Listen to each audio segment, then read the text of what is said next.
Hello बच्चों। तुम लोग पढ़ा रहे थे क्लास 12 में केमिस्ट्री और बेटा हम स्टार्ट किया चैप्टर नंबर 1 सोल्यूशन। ठीक है। और हम पिछले वीडियो में तुम लोग को बात किए थे मास परसेंटेज, वॉल्यूम परसेंटेज और मास बाय वॉल्यूम परसेंटेज, और उसका न्यूमेरिकल बता दिए थे। ठीक है बेटा, आज हम बात करेंगे सॉल्युबिलिटी के बारे में। ठीक है, तो बेटा हेडिंग दो, सॉल्युबिलिटी क्या है। सॉल्युबिलिटी किसको कहते हैं? तो सॉल्युबिलिटी का मतलब होता है कि maximum amount of solute dissolve in मान लो 100 ml ऑफ सोल्यूशन कि एट कांस्टेंट टेम्परेचर, मतलब टेम्परेचर कांस्टेंट है और 100 ml सोल्यूशन हम सोल्यूट को डिजोल्व कर रहे हैं। मैक्सिमम से maximum solute eight constant temperature में डिजोल्व हो जाएगा, उसी बोलते हैं सॉल्युबिलिटी बोलते हैं। मान ले बाबू सुनो, ये 100 ml का सोल्यूशन, ध्यान देना बेटा, ये मान लेते हैं 100 ml ऑफ क्या रे बाबू सोल्यूशन है। ध्यान देना बाबू, ये 100 ml का क्या है सोल्यूशन है। इसमें हम सोल्यूट को डिजोल्व कर रहे हैं, ये आपका सोल्यूट है। तो हम क्या लेंगे, ग्लास रॉड लेंगे, लैब में मिलता है ग्लास रॉड, ये ग्लास रॉड है, ग्लास रॉड। और मैक्सिमम से मैक्सिमम सोल्यूट क्या हो सोल्यूशन में डिजोल्व हो जाए एट कांस्टेंट टेम्परेचर, तो उसी बोलते हैं सॉल्युबिलिटी, है ना। तो क्या लिखेंगे बेटा, maximum amount of solute, maximum amount of solute dissolve in A 100 ml of solution, कहाँ, एट कांस्टेंट टेम्परेचर। क्या लिखेंगे बेटा, eight constant temperature. Constant temperature पर मैक्सिमम अमाउंट ऑफ सोल्यूट क्या हो जाए सोल्यूशन में डिजोल्व हो जाए, उसी बोलते हैं सॉल्युबिलिटी बोलते हैं। लिख लो। अच्छा बेटा, एक चीज़ यहाँ आता है, इसको लिख ले। अच्छा, इसको इरेज करते हैं ना, तुम तो वीडियो को रोक के भी लिख सकते हो। चलो अब बेटा, इसमें एक आता है कि अनसैचुरेटेड सॉल्यूशन क्या है, पहले समझो। अनसैचुरेटेड सॉल्यूशन क्या है? जब तक सोल्यूट सॉल्यूशन में डिजोल्व करता रहे एट कांस्टेंट टेम्परेचर पर, ना टेम्परेचर को घटाएंगे ना बढ़ाएंगे, कांस्टेंट रखेंगे। और जब तक सोल्यूट सॉल्यूशन में डिजोल्व होता रहे तो बोलते हैं उसको अनसैचुरेटेड सॉल्यूशन। दैट मीन्स मतलब कि सोल्यूट कैन डिजोल्व, इसका डिफाइन लिखोगे, solute can dissolve in a, कहाँ रे बाबू, in a solution at constant temperature का क्या बोलते हैं, अनसैचुरेटेड सॉल्यूशन बोलते हैं। जैसे मान लेते हैं बेटा, ये आपका सोल्यूट है, तो मालूम है ये, और मान लीजिए आपका सॉल्वेंट, सपोज को सॉल्वेंट वाटर है मान लेते हैं, या सोल्यूट है और सॉल्वेंट आपको क्या बताओ, वाटर।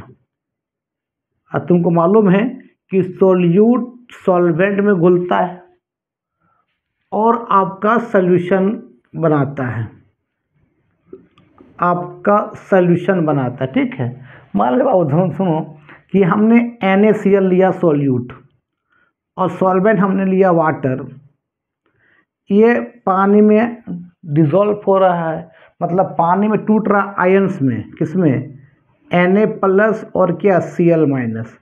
जब तक कि आयंस में टूट रहा है तो उसी बोलते हैं क्या, अनसैचुरेटेड, मतलब घुल रहा है वो, इसको हम लोग डिसोल्यूशन बोलते हैं, डिसोल्यूशन। एक समय ऐसा आएगा कि नमक जो है पानी में घुलना बंद कर दे, तो उसको बोलते हैं सैचुरेट सॉल्यूशन। क्या बोलते हैं हम लोग, मतलब एक समय ऐसा आएगा कि तुम नमक को पानी मिला रहे हो, ये आयंस बन नहीं रहा है, मतलब पानी में टूट नहीं रहा है, मतलब पानी में डिजोल्व नहीं हो रहा है, मतलब क्या हो गया, अब नहीं, अब इक्विलिब्रियम आ गया, अब नहीं टूटेगा, अब डिजोल्व नहीं होगा, तो उसको बोलते हैं क्या, सैचुरेटेड सॉल्यूशन। मतलब बेटा अब क्या हो गया बताओ, सैचुरेटेड हो गया। क्या हो गया रे? सेचुरेटेड, पेट भर गया। सेचुरेटेड क्या होगा? सोल्यूशन। और डी सोल्यूशन ही को बोलते क्या? अनसेचुरेटेड। अनसेचुरेटेड क्या बोलते हैं बाबू? सोल्यूशन बोलते हैं, है ना। तो सेचुरेटेड सोल्यूशन डिफाइन भी लिख सकते हो। सेचुरेटेड का डिफाइन क्या लिखोगे बताओ? No more solute, no more solute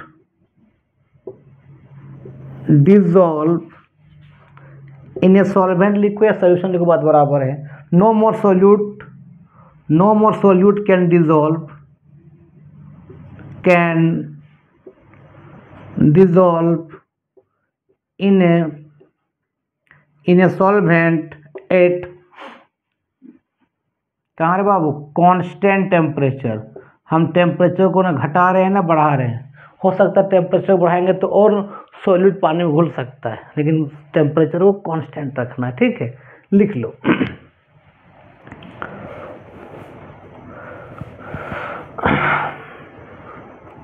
अच्छा बाबू, एक क्रिस्टलाइजेशन क्या होता है वो भी समझो, इसको लिख लो ना। चलो अब हम बात करते हैं क्रिस्टलाइजेशन क्या होता है, इसको भी लिख लो। क्रिस्टलाइजेशन किसको कहते हैं? क्रिस्टलाइजेशंस, क्रिस्टलाइजेशंस का मतलब समझो बेटा। क्रिस्टलाइजेशंस क्या है? ये आई है, एल है, ये LISATION। क्रिस्टलाइजेशन का मतलब क्या है कि अब नमक को हम पानी में डाल रहे हैं तो नमक नहीं घुल रहा है, इक्विलिब्रियम आगे सैचुरेट हो गया। उसके बाद और नमक हम डालेंगे तो अब नमक पानी में डिजॉल्व नहीं होगा, नीचे वाइट PPT बन जाएगा, उसी बोलते हैं क्या? क्रिस्टलाइजेशन। मान लेते हैं अभी तुमने NaCl लिया, हमने क्या लिया? वाटर लिया, सॉल्वेंट। ये टूट किस में रहा था? मान ली इक्विलिब्रियम आ गया, ये आपका Na+ और Cl में टूट रहा था, तो इक्विलिब्रियम का मतलब अब नहीं टूटेगा, अब टूटना बंद हो गया, मतलब इक्विलिब्रियम आ गया, मतलब सैचुरेट हो गया, अब नहीं टूटेगा। अब टूटना मतलब अब घुलेगा नहीं नमक, कहाँ? सैचुरेट सोल्यूशन हो गया। अब नमक जो है पानी में घुलना बंद कर दिया। अब और तुम पहला ऐसा नमक और डाल दोगे तो क्या होगा? अब नमक क्या करेगा? ये आयंस नहीं बनेगा, अभी दोबारा क्या करेगा? ये आयंस जो है आपस में रिकम्बाइन कर जाएगा। क्या कर जाएगा? रिकम्बाइन कर जाएगा। अब रिवर्स हो जाएगा, देखो तो, अब रिकम्बाइन हो जाएगा और रिकम्बाइन हो के आपका NaCl सॉलिड आपका नीचे टेस्ट ट्यूब में या बीकर में बैठता जाएगा। इस तरह से वाइट PPT नीचे बैठ जाएगा। तो इसी को बोलते हैं हम लोग क्या बेटा? क्रिस्टलाइजेशन। एक समय घुलना बंद कर दिया, वहाँ सैचुरेट हो गया, उसके बाद और तुम नमक डाल दोगे तो नमक आयन बनेगा नहीं। अब वो आयन्स क्या करेगा? रिकम्बाइन कर जाएगा और रिकम्बाइन करके NaCl का वाइट PPT आपका बीकर में बैठने को देखेगा, ठीक है। जब बैठता हुआ तुमको दिखाई देगा, ठीक है। उसी बोलते हैं क्रिस्टलाइजेशन बोलते हैं, लिख लो। अब सुनो बाबू, अब हम बात करते हैं कि सोलिबिलिटी क्या क्या तुमको पढ़ना है, टाइप्स ऑफ सोलिबिलिटी।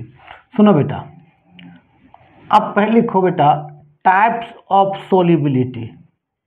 हम क्या पढ़ना बेटा? टाइप्स ऑफ सोलिबिलिटी पढ़ना है, ठीक है। टाइप्स ऑफ सोलिबिलिटी, ठीक है। तो पहला पढ़ना बेटा यहाँ नंबर 1 ये पढ़ना है solubility of solid in liquid. Solubility of solid in liquid, ये बेटा ये सॉलिड जो रहेगा ये सॉल्यूट रहेगा और लिक्विड जो रहेगा बेटा वो सॉल्वेंट रहेगा। अभी मान लो सॉल्वेंट कुछ नहीं, मतलब वाटर मान लो क्योंकि वाटर क्या होता है? यूनिवर्सल सॉल्वेंट होता है ना। और एक पढ़ना है बेटा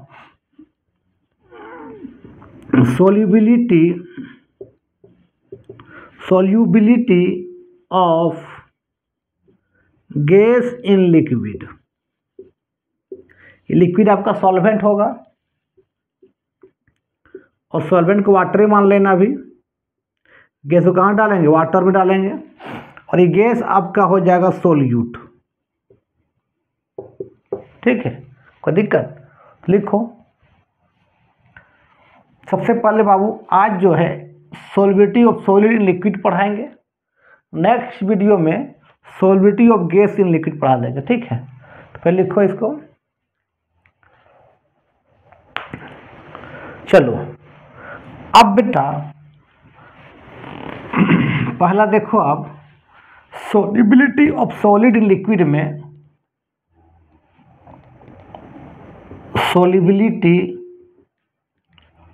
ऑफ सॉलिड इन लिक्विड में है ना कि सॉलिड जो है बेटा लिक्विड में घुलेगा और तुमको मालूम क्या बनाएगा, सॉल्यूशन बनाएगा। तो इसमें कुछ कुछ फैक्टर है, किन किन फैक्टर पर डिपेंड करेगा कि ये सॉलिड लिक्विड में डिसॉल्व होगा, ठीक है। तो फैक्टर इफेक्टिंग में पहले आता बेटा number 1 nature of solute and solvent, nature of solute and solvent, पहला nature of solute and solvent आता है। दूसरा आता बेटा effect of temperature, effect of क्या आता है, temperature.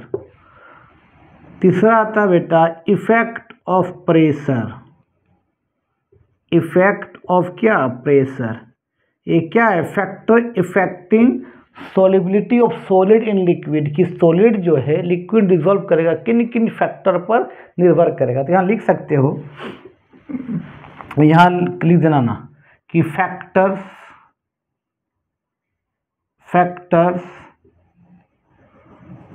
Affecting of solubility of solid in क्या रे बाबू, लिक्विड। उसके बाद लिखना क्या, nature of solute and solvent, फिर effect of temperature, effect of pressure. मतलब ये वाला तुम यहाँ लिख सकते हो यहाँ पर। उसके बाद लिखना कौन कौन फैक्टर पर डिपेंड करता है, तो nature of solute and solvent, effect of temperature, effect of pressure. लिखो यहाँ तक पहले।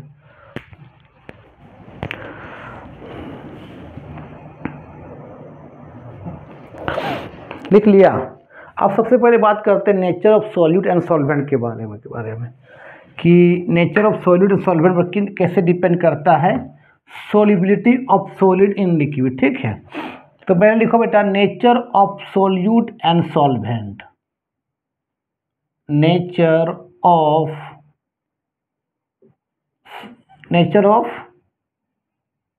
सॉल्यूट एंड क्या है बेटा, solvent, nature of solute and solvent. तो एक चीज याद रखना बेटा, एक वर्ड आता है लाइक, डिसॉल्व, लाइक, एस से डबल एस है, DISSOLV, लाइक, डिसॉल्व, लाइक। इसका मतलब क्या है, लाइक, डिसॉल्व, लाइक का मतलब है कि पोलर सोल्यूट बेटा, पोलर सोल्यूट डिसॉल्व होगा पोलर सॉल्वेंट में। डिसॉल्व कहाँ होगा, पोलर सॉल्वेंट में।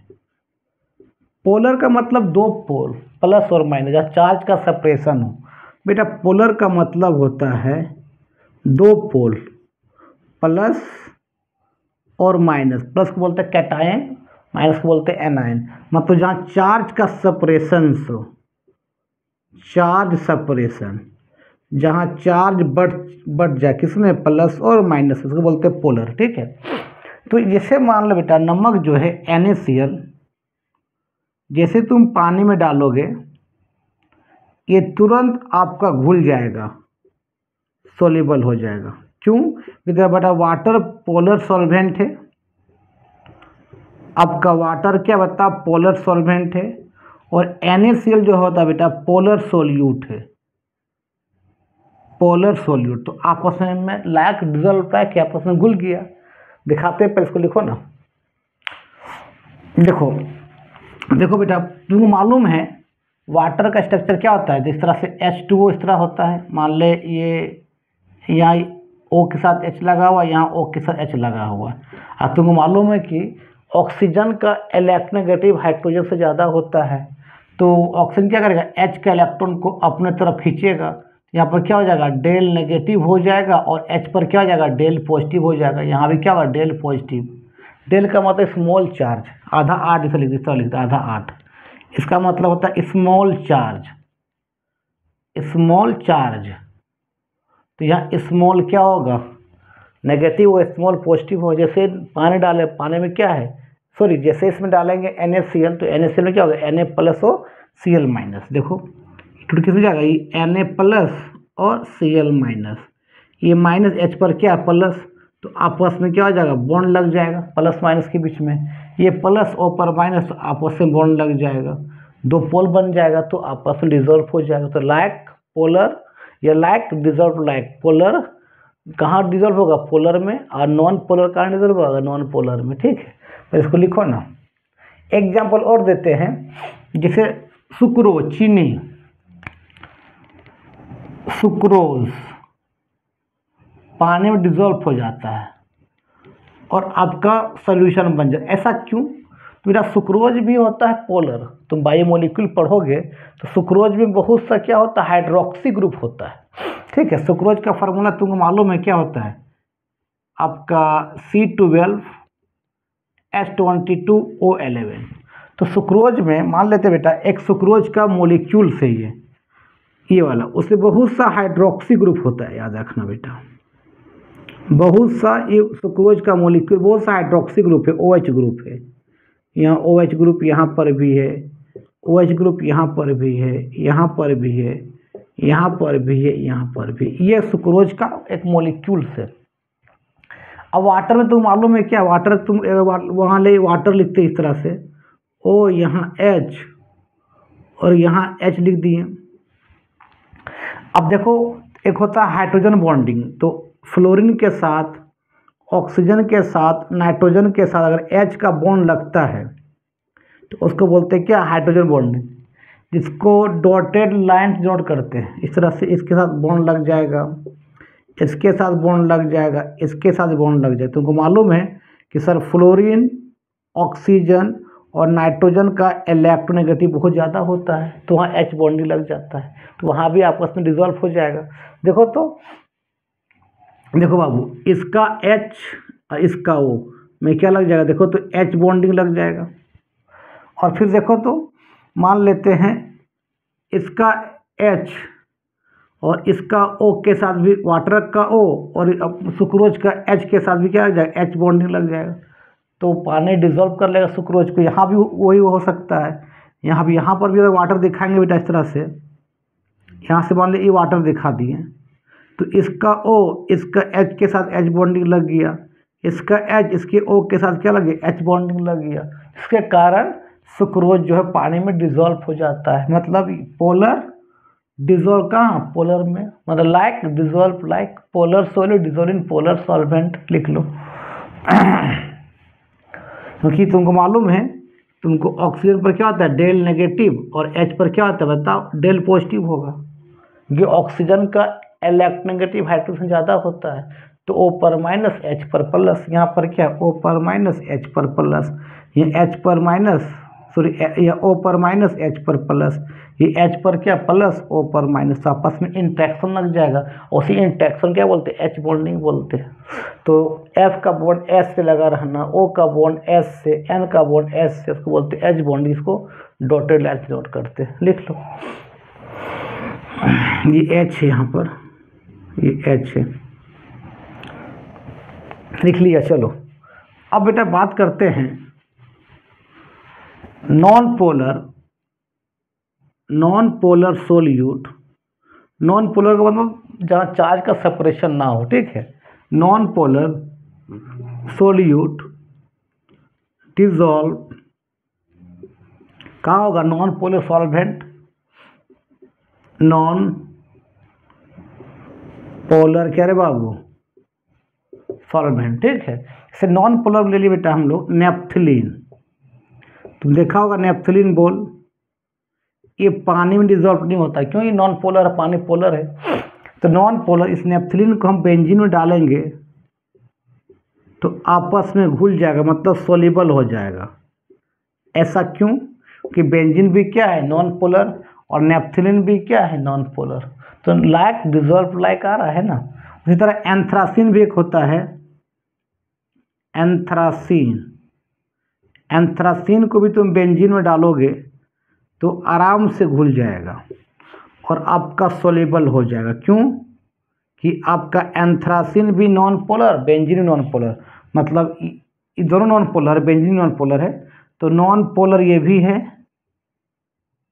ये नॉन पोलर सॉल्यूट है, और आपका बेंजीन क्या है, नॉन पोलर सॉल्वेंट है, नॉन पोलर सॉल्वेंट। मतलब पोलर सॉल्यूट डिजॉल्व होगा पोलर सॉल्वेंट में, और नॉन पोलर सॉल्यूट डिजॉल्व होगा नॉन पोलर सॉल्वेंट में। इसी बोलते हैं लाइक डिजॉल्व लाइक। लिखो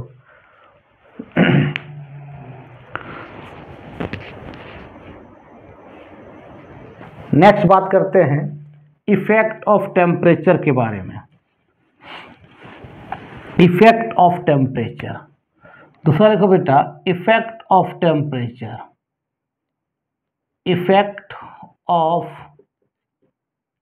टेम्परेचर, तुम मालूम है कि जनरली टेम्परेचर बढ़ाने से सोल्युबिलिटी बढ़ता है ना, जनरली बेटा। जनरली जो है, जनरली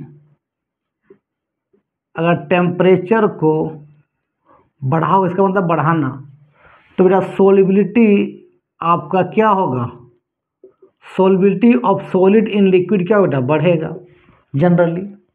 लेकिन बेटा अगर एक्सोथर्मिक प्रोसेस हो, एक्सोथर्मिक प्रोसेस हो, एक्सोथर्मिक प्रोसेस का मतलब सोल्यूट सॉल्वेंट में घुल के हीट रिलीज कर रहा है।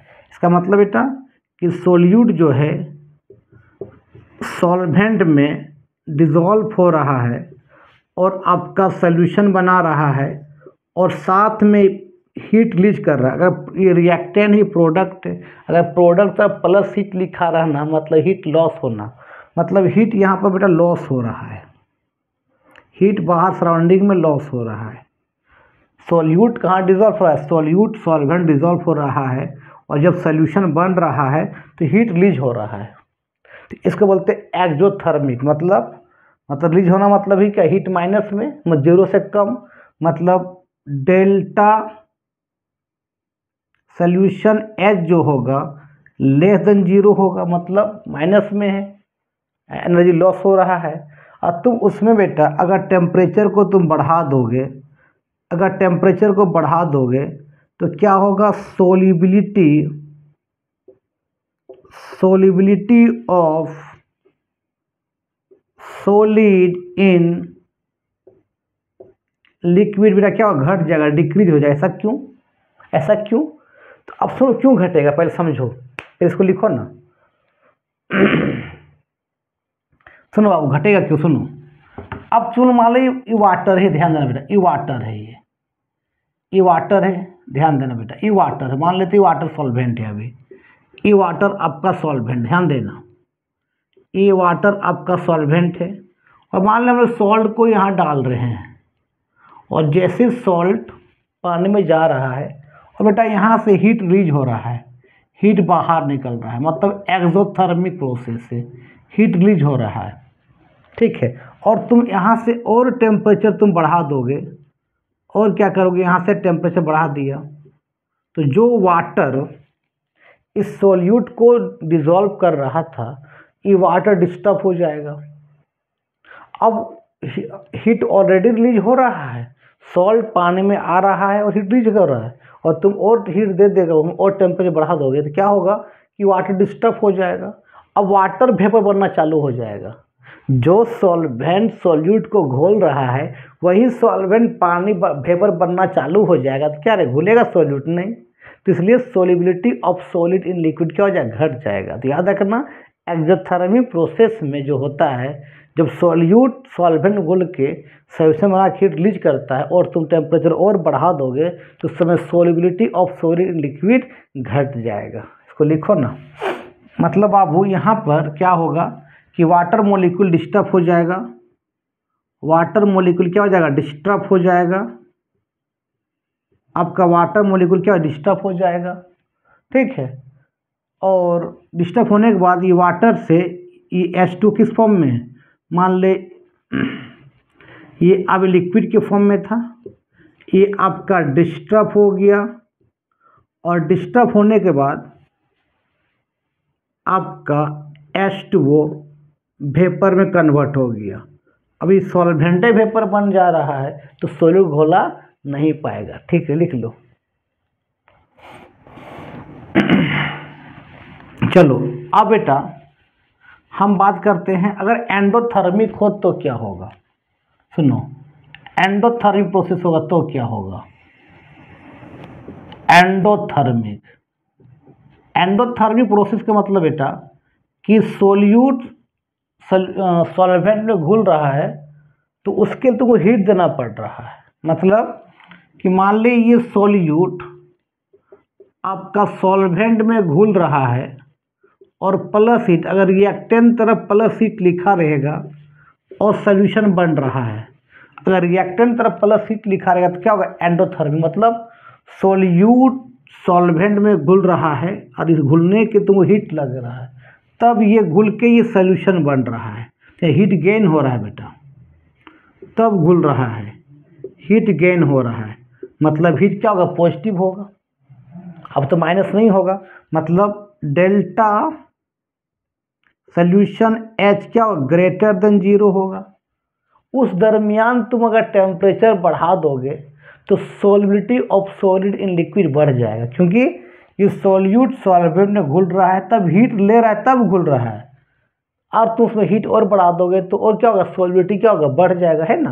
दैट मीन्स बेटा अगर एंडोथर्मिक हो तो और उसमें टेम्परेचर को रेज कर देंगे, टेम्परेचर इसका मतलब बढ़ाना, बढ़ा देंगे तो क्या हो जाएगा बताओ,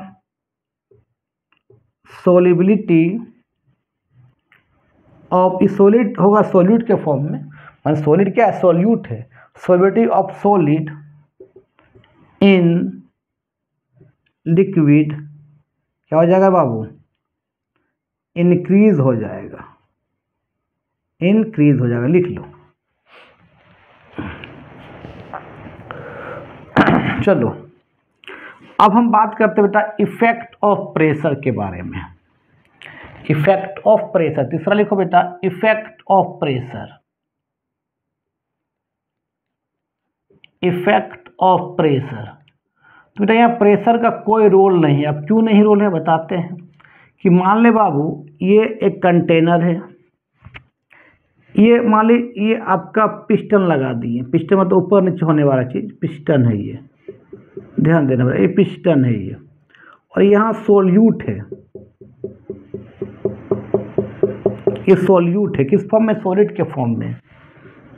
ये आपका सोल्यूट है बेटा, किस फॉर्म में, सॉलिड के फॉर्म में। और यहाँ आपका सॉल्वेंट मान ले वाटर है, ये आपका सॉल्वेंट है जो क्या है, वाटर है। अब सॉल्यूट तो क्लोज होता है, इसको तो कंप्रेस हम नहीं कर सकते हैं, बाहर से हम लोग प्रेशर इसको डाल नहीं सकते हैं क्योंकि कंप्रेस होगा नहीं, ठीक है।